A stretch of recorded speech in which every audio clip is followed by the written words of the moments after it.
नमस्कार। सरल ज्ञान चैनल में आप सभी का स्वागत है। आज वीडियो में जानेंगे कि द्रौपदी ने 5 पांडवों के साथ शादी क्यों की। तो वीडियो के अंत तक बने रहें और वीडियो को ध्यान से सुने। रूर मृग के चर्म का वस्त्र धारण करने वाले ब्राह्मणों से घिरे हुए भीमसेन और अर्जुन द्रौपदी को लेकर आगे बढ़े। द्रौपदी जी को अपार सुख मिल रहा था। वो जान ही नहीं पा रही थी कि मुझे ये सुख कैसे प्राप्त हो रहा है। हृदय बड़ा उलझल था। इधर माता कुंती चिंतित थी कि आज भिक्षा लेने को गए और अभी तक वापस नहीं आए, शाम होने वाली है। इतने में प्रवेश किया भीम अर्जुन ने। तो माता किसी काम में थी, उनका भिक्षा लेकर लौट आए। बोले हाँ माँ मैं ले आया। तो बोली 5 बांट लो।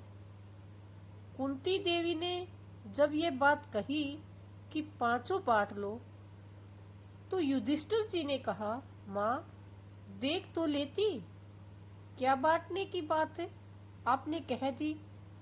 ये स्वयंवर में जीतकर द्रौपदी को लाए हैं। तब कुंती ने कहा कभी फूल से भी मेरे मुख से ये अधर्म वाली बात नहीं निकली, कभी मेरे मुख से अनुचित बात नहीं निकली, निकल ही नहीं सकती। भ्रम से भी क्या मेरे मुख से अधर्म की बात निकल गई? ऐसा कैसे हो सकता है? बेटा यह द्रुपद कन्या कोई वस्तु तो है नहीं कि 5 में विभाजन कर दी जाए।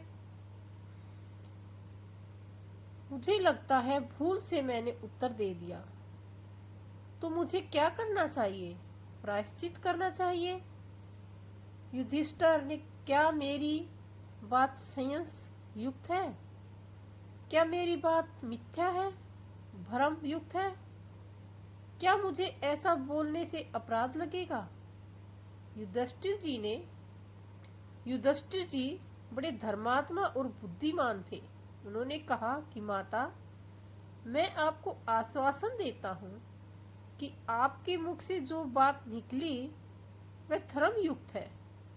अर्जुन ने द्रौपदी को जीता है और वह तुम्हें चरणों में समर्पित कर दिया। तुमने 5 को दे दिया, इसलिए तुम ऐसा ना सोचो कि तुमने कोई अपराध किया बन गया, कोई मिथ्या। अर्जुन बोले नरेंद्र अधर्म का भागी मुझे मत बनाओ। सबसे पहले आपका ब्याह होगा, फिर कर्म से। द्रौपदी आश्चर्यचकित थी कि जीता एक ने और ब्याह 5 के साथ, ये क्या हो रहा है? पांडव जन मन ही मन विचार कर रहे कि कोई प्रमाण देने वाला मिल जाए कि हम लोगों का एक कार्य धर्मयुक्त है कि नहीं। कोई महर्षि कोई भी तो मिले, कोई ब्रह्मा ऋषि इसका परिणाम दे, ऐसा सोच ही रहे थे कि भगवान श्री कृष्ण चंद्र जी और बलराम जी गुप्त रूप से पधारे कुमार के घर में। अज्ञात शत्रु महाराजा युधिष्ठिर जी दृष्टि पड़ी। वासुदेव नंदन श्री कृष्ण तुरंत खड़े हो गए।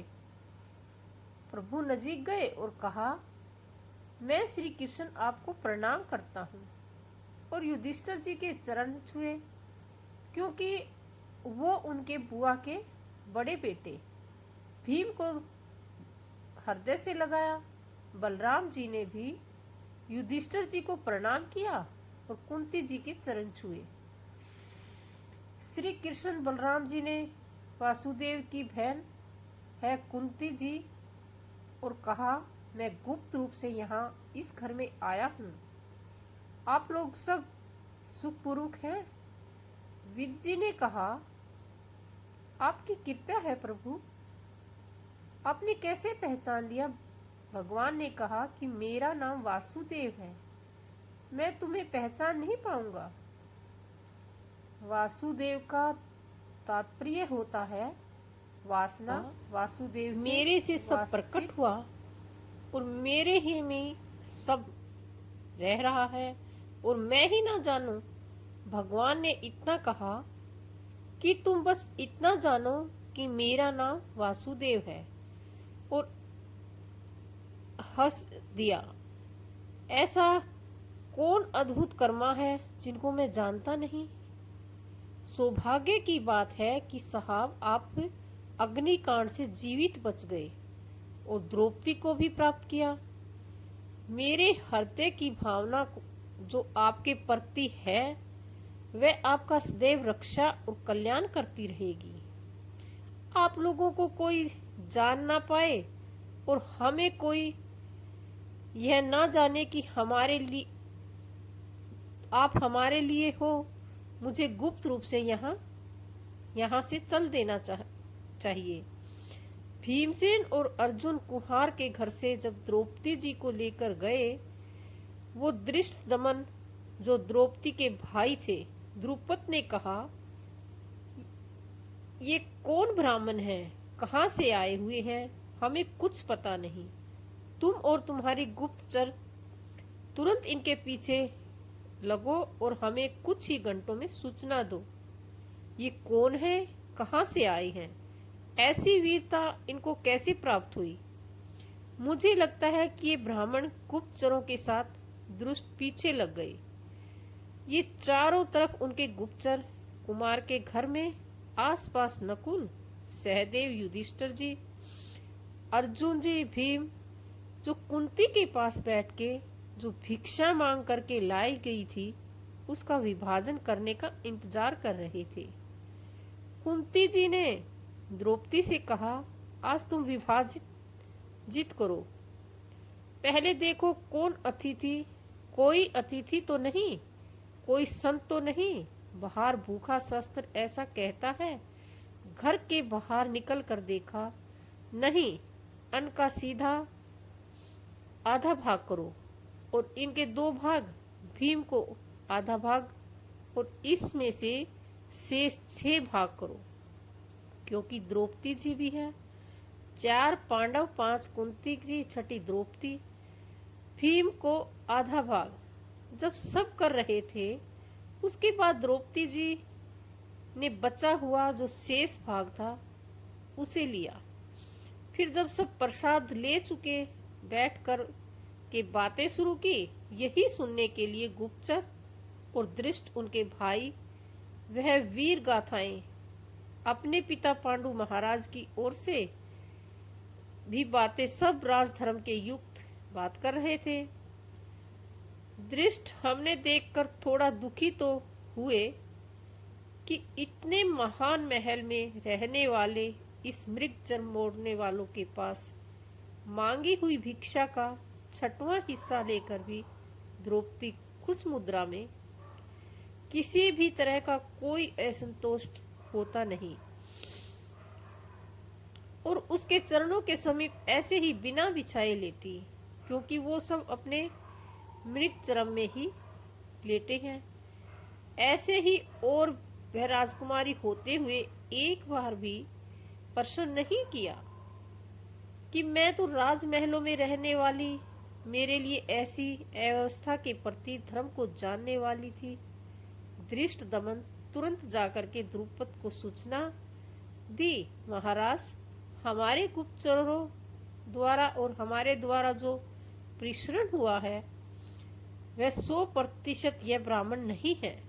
उनकी वार्ता और उनकी चेष्टा, उनकी संकोष्ठी यह बताती है कि कोई महावीर है।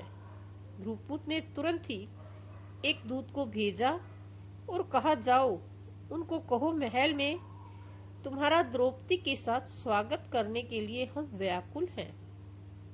आप आइए और यहाँ प्रसाद ग्रहण कीजिए।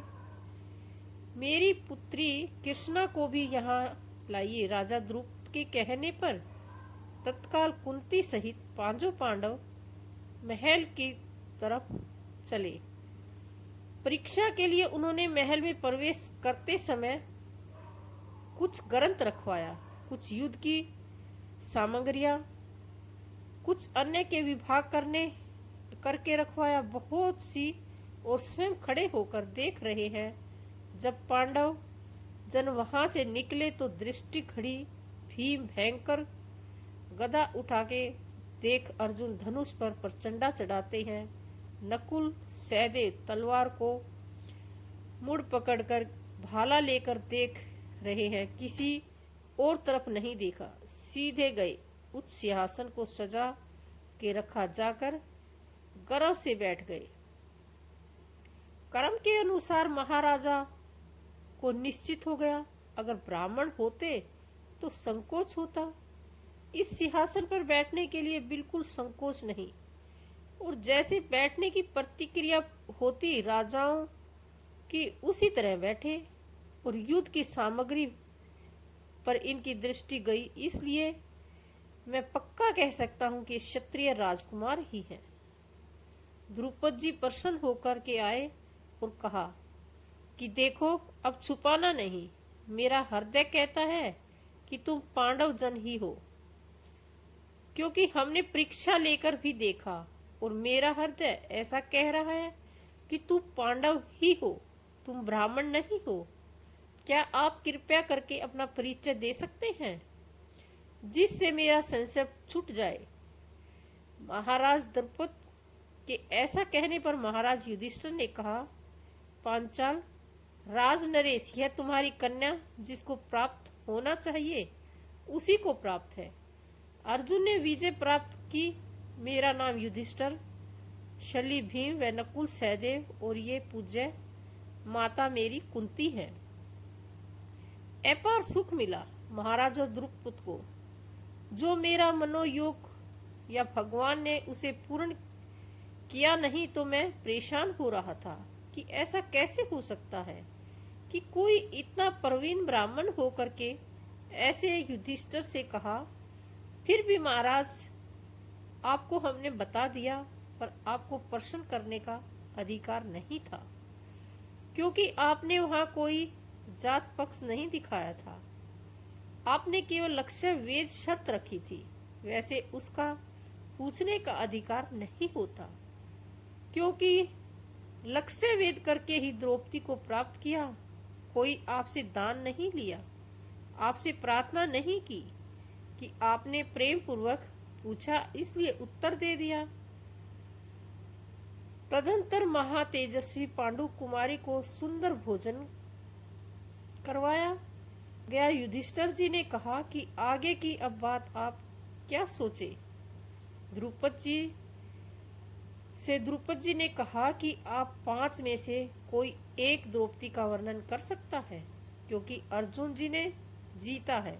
चाहे अर्जुन, चाहे आप भीम, नकुल, सहदेव, कोई एक राजकुमार हमारी पुत्री से हम ब्राह्मणों को बुलाकर रखा है। हम पानी ग्रहण संस्कार धर्म युक्त कर देंगे। युधिष्ठिर जी ने कहा, आपने सुना नहीं हमारी बात? क्या मेरी माता ने आदेश दिया 5 के साथ ब्याह होगा। मैं 5 द्रौपदी के साथ ब्याह करूंगा और विधि पूर्वक करूंगा और धर्म युक्त करूंगा। द्रौपदी हम 5 की पटरानी बनेगी। द्रुपद बोले, यह कौन सी भाषा आप बोल रहे हैं? बहुत सी रानियां एक राजक की होती, ये तो प्रमाण, लेकिन एक रानी के बहुत से पति होते, ऐसा तो कभी हमने कहीं धर्म में नहीं सुना, शास्त्रों में नहीं सुना। के विरुद्ध तुम धर्म की बातें कैसे बोल पवित्र बुद्धि रखते हो? युधिष्ठिर ने कहा, धर्म का स्वरूप बड़ा सूक्ष्म है, आपको पूरा ज्ञान नहीं है।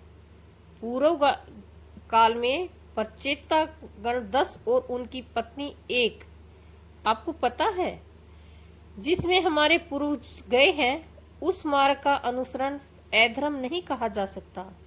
राजन, यह भी धर्म है। द्रुपद बोले, कुंती नंदन, मेरी तो बुद्धि काम नहीं कर रही।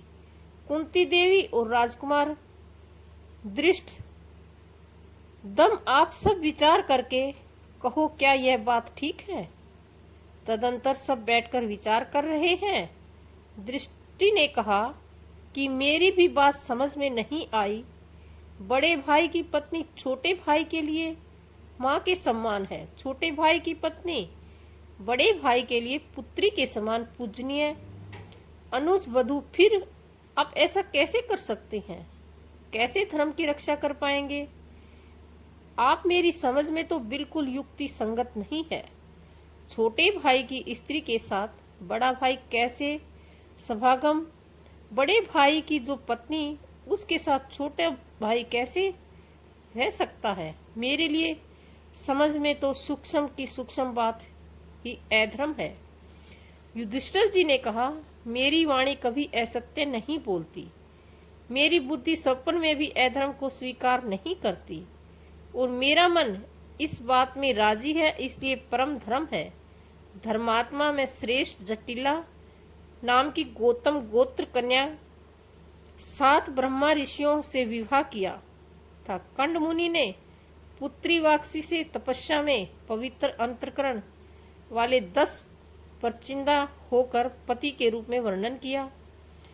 10 के साथ एक पुत्र तो धर्म जयगढ़ में श्रेष्ठ मेरी माता कुंती मेरी प्रथम गुरु है और वे महान भक्त भी हैं।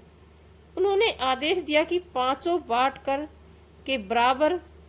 अब यही धर्म हमारे लिए हमारी माता का कहा हुआ वचन कभी मिथ्या नहीं हो सकता। यह सब बातें चल ही रही थी कि इतने में भगवान व्यास देव जी पधारे। सब आनंद से मुक्त कर उसका अर्थ याद आदि में पूजन किया।